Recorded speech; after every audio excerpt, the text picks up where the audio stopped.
Free MidJourney tutorial. Understanding what stylization does.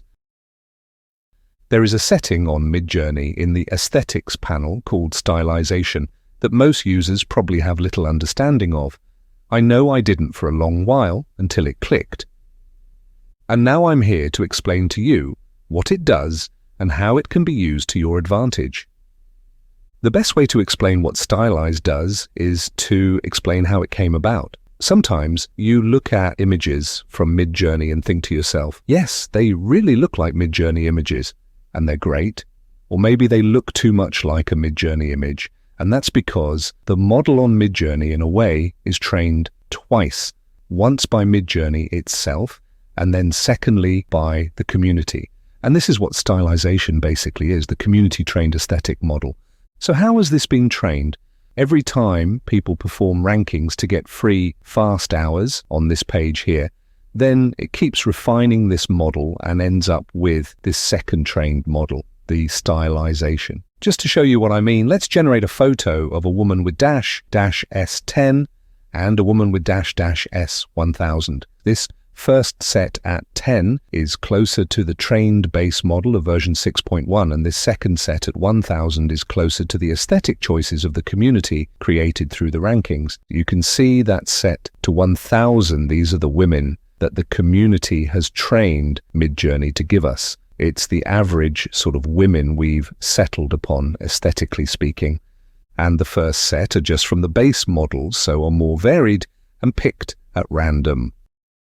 So just as a test, let's try ugly woman at both 10 and 1000. The images which were set to the full stylization of 1000 give us aesthetically more beautiful images. Some of these I wouldn't say are ugly at all.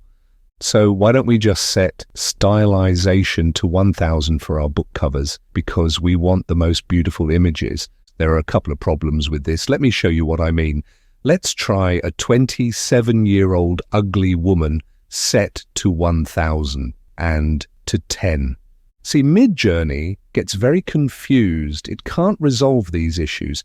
Surely all 27-year-olds are beautiful according to the defined training by the community. So it does other things to try and make them ugly. And for the one set to 10, we get some real lookers. And this is useful because there are times where we want to break the aesthetic choices of the MidJourney community. We want more control. One place this is really evident is when we want simpler graphics, like those flat vector style graphics. So let's try a flat vector of a Jack Russell on a plain background at 10 and at 100 and at 1000. At 10 or 100 we're getting what we want. But at 1000 we have a problem because it's not created something that's flat. There is too much detail for the style we want. So a good way to think about stylization is how much plainness do we want at one end of the scale, as opposed to how much do you want the community's tastes to take over your image.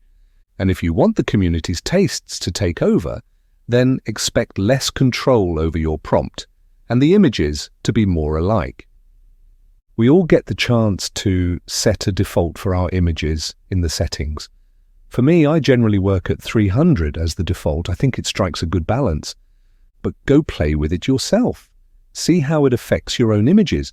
But at least you now know what stylization actually does. Want more tips? This has been a bit of a free lesson from me. I'll be doing more free lessons in the coming weeks on my Patreon, as well as some paid content, so be sure to sign up. And if you have any things you want to learn to do in MidJourney, ask in the comments below. I'm here to help.